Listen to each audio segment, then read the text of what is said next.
Hello guys, I would like to share you something.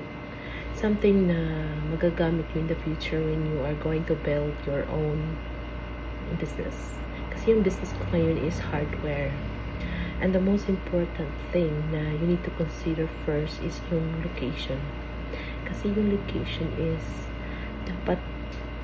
dapat dun ka sa mga maraming tao, sa mga may mga madaling ma-access ng mga tao.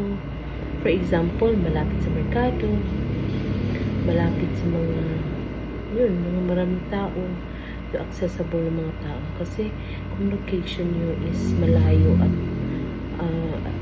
malayo sa mga tao is mahirapan ka talaga mag-market ng business mo.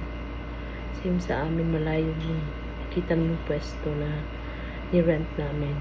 Yung first year namin at struggle talaga. May halin kami, ano ba yan sa Tagalog? In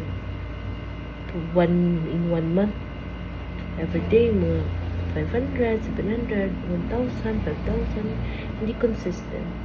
Ngayon lang kami nakapag-sale na medyo, hindi naman kalakihan, pero at least meron na the same before. Mga 30,000, 50, 40, malaki na yun sa amin kasi yung location namin is masyadong malayo sa mga tao, hindi accessible sa mga tao.